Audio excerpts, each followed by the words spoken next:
September 16ರ secret ಮತ್ತೆ ಇಲ್ಲಿ ಮುಂದುವರಿತಾನೆ ಇದೆ. ಸಾಕಷ್ಟು ಕುತೂಹಲ ಕೆರಳಿಸ್ತಾ ಇದೆ. ಇದೀಗ ಕೆಪಿಸಿಸಿ ಕಚೇರಿಯಲ್ಲಿಯೇ ಬಳ್ಳಾರಿ ಶಾಸಕರ ಮೂಲಕವಾಗಿ ಒಂದು ಒಗ್ಗಟ್ಟನ್ನ ಪ್ರದರ್ಶನ ಮಾಡತಕ್ಕಂಥ ಕೆಲಸ ಕೂಡ ಆಗ್ತಾ ಇದೆ. ಇಲ್ಲಿ ಬಳ್ಳಾರಿ ಕಾಂಗ್ರೆಸ್ ಶಾಸಕರು ಬಿಜೆಪಿಗೆ ಸೇರ್ತಾರೆ ಅಂತ ಏನು ಸುದ್ದಿ ಬಂದಿತ್ತು, ಇದರ ಬೆನ್ನಲ್ಲಿಯೇ ಕೆಪಿಸಿಸಿ ಕಚೇರಿಗೆ ಬಂದುಬಿಡಿ, ಬಳ್ಳಾರಿಯಲ್ಲಿ ಯಾರ್ಯಾರು ಶಾಸಕರಿದ್ದರು ಕಾಂಗ್ರೆಸ್ನವರು ಎಲ್ಲರೂ ಅಂತ ಹೇಳಿ ಆ ಶಾಸಕರು ಬರೋ ಮೂಲಕವಾಗಿ ನಾವೆಲ್ಲ ಒಗ್ಗಟ್ಟಾಗಿದ್ದೀವಿ ಅಂತ ಹೇಳಿ ಕಾಂಗ್ರೆಸ್ ಅದನ್ನು ತೋರಿಸ್ತಕ್ಕಂಥ ಒಂದು ಪ್ರಯತ್ನವನ್ನು ಕೂಡ ಮಾಡ್ತಾ ಇದೆ. ಇದೆಲ್ಲ ಬಿಜೆಪಿಗೆ ಸೇರ್ಕೊಂಡು ಬಿಡ್ತಾರೆ, ರಾಜೀನಾಮೆ ಕೊಟ್ಟು ಬಿಡ್ತಾರೆ, ಸರ್ಕಾರ ಬೀಳಿಸಿಬಿಡ್ತಾರೆ. ಇಂತಹ ಮಾತುಗಳ ನಡುವೆ ಇದೀಗ ಕೆಪಿಸಿಸಿ ಬಳ್ಳಾರಿಯಲ್ಲಿ ಯಾರ್ಯಾರು ಕಾಂಗ್ರೆಸ್ನ ಶಾಸಕರಿದ್ದಾರೋ ಅವರನ್ನ ಬೆಂಗಳೂರಿಗೆ ಕೆಪಿಸಿಸಿಗೆ ಕಚೇರಿಗೆ ಕರೆಸಿ ಅಲ್ಲಿ ಪರೇಡ್ ಮಾಡಿಸ್ತಕ್ಕಂಥ ಕೆಲಸವನ್ನು ಕೂಡ ಮಾಡ್ತಾ ಇದೆ. ಬಳ್ಳಾರಿ ಕಾಂಗ್ರೆಸ್ ಶಾಸಕರ ಜೊತೆ ದಿನೇಶ್ ಗುಂಡೂರಾವ್ ಅವರು ಕೂಡ ಚರ್ಚೆಯನ್ನ ಮಾಡ್ತಾರೆ. ಬಿ ನಾಗೇಂದ್ರ, ತುಕಾರಾಮ್, ಗಣೇಶ್, ಪಿಟಿ ಪರಮೇಶ್ವರ್ ನಾಯಕ್, ಇನ್ನು ಈ ಎಲ್ಲ ಶಾಸಕರು ಕೂಡ ಇಲ್ಲಿಗೆ ಬರ್ತಾರೆ, ಬಂದು ಪರೇಡನ್ನು ಕೂಡ ಮಾಡ್ತಾರೆ.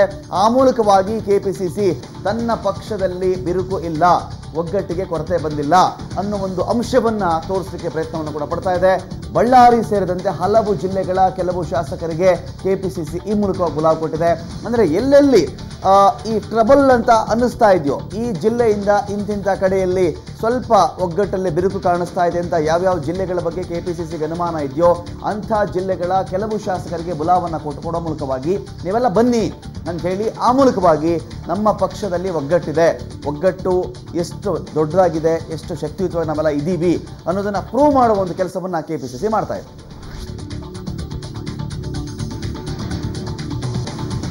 ಇಡಸ್ಗಳಿಗೆ ಪ್ರತಿನಿಧಿ ಶರತ್ ಸಂಪರ್ಕದ ಶರತ್, ನೋಡ್ತಾ ಇದ್ದೀವಿ ಕೆಪಿಸಿಸಿ ಕಚೇರಿಯಲ್ಲಿ ಬಳ್ಳಾರಿ ಶಾಸಕರನ್ನ ಕರೆಸುವ ಮೂಲಕವಾಗಿ ಒಗ್ಗಟ್ಟನ್ನು ತೋರಿಸೋ ಒಂದು ಕೆಲಸವನ್ನು ಕೂಡ ಮಾಡಲಾಗ್ತಾ ಇದೆ.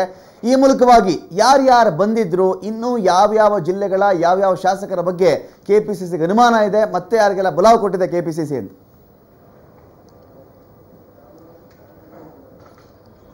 ರಮಕಾಂತ್, ಈಗಾಗಲೇ ಆಪರೇಷನ್ ಭೀತಿಯಿಂದ ಸಾಕಷ್ಟು ಶಾಸಕರು ಬೇರೆ ಪಕ್ಷಕ್ಕೆ, ಕಾಂಗ್ರೆಸ್ ಬಿಟ್ಟು ಬೇರೆ ಪಕ್ಷಕ್ಕೆ ಹೋಗ್ತಾರೆ ಅಂತೆಲ್ಲ ಸುದ್ದಿ ಹಬ್ಬಿತ್ತು.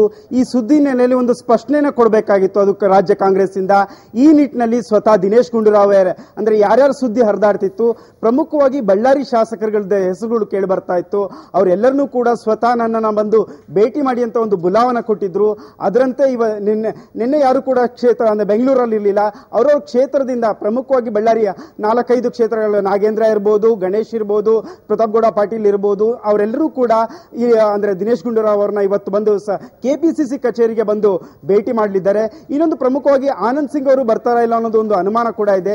ಈಗಾಗಲೇ ಅವರು ದೆಹಲಿಯಲ್ಲಿ ಇರುವಂತದ್ದು, ಕೋರ್ಟ್ ನಿಮಿತ್ತ ಈಗಾಗಲೇ ಅವರು ದೆಹಲಿಗೆ ತೆರಳಿದೆ ಅಂತ ನಿನ್ನೆ ಸುವರ್ಣ ನ್ಯೂಸ್ಗೂ ಕೂಡ ಅವರು ಪ್ರತಿಕ್ರಿಯೆಯನ್ನ ಕೊಟ್ಟಿದ್ರು. ಇವತ್ತು ಅವರು ಬರ್ತಾರೋ ಇಲ್ಲ ಗೊತ್ತಿಲ್ಲ, ಫೋನ್ ಮೂಲಕ ಈಗಾಗಲೇ ಸಂಪರ್ಕ ಮಾಡಿ ನಾ ಎಲ್ಲೂ ಹೋಗೋದಿಲ್ಲ ಅಂತ ಒಂದು ಸ್ಪಷ್ಟಪಡಿಸಿದ್ರು. ಉಳಿದಂತೆ ಇಲ್ಲಿ ಯಾರ್ಯಾರಿದ್ರು, ಯಾರ್ಯಾರ ಹೆಸರು ಕೇಳಿ ಬಂದಿತ್ತು ಬೇರೆ ಪಕ್ಷಕ್ಕೆ ಹೋಗ್ತಾರೆ ಅಂತವ್ರನ್ನೆಲ್ಲರೂ ಕೂಡ ಕೆಪಿಸಿಸಿ ಕಚೇರಿಗೆ ಕರೆಸ್ಕೊಂಡು ನಾವೆಲ್ಲೂ ಹೋಗಲ್ಲ ಅನ್ನೋದು ಒಂದು ರೀತಿ ಒಗ್ಗಟ್ಟನ ಒಂದು ಪ್ರದರ್ಶನ ಮಾಡುವಂತಹ ಕಾರ್ಯ ನಡೀತಾ ಇದೆ.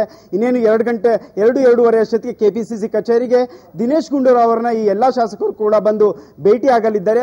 ಒಂದು ಸ್ಪಷ್ಟನೆಯನ್ನು ಕೂಡ ಕೊಡ್ತಿದ್ದಾರೆ, ಯಾರೂ ಕೂಡ ನಾವು ಅಂದ್ರೆ ಕಾಂಗ್ರೆಸ್ ಪಕ್ಷ ಬಿಟ್ಟು ಹೋಗೋದಿಲ್ಲ ಅಂತ ಒಂದು ವರದಿಯನ್ನು ಕೂಡ ಅಂದ್ರೆ ದಿನೇಶ್ ಗುಂಡೂರಾವ್ ಮುಖಾಂತರ ಅವರು ಮಾಧ್ಯಮಕ್ಕೆ ಒಂದು ಹೇಳಿಕೆಯನ್ನು ಕೊಡಲಿದ್ದಾರೆ. Ramakant, thank you Sharath.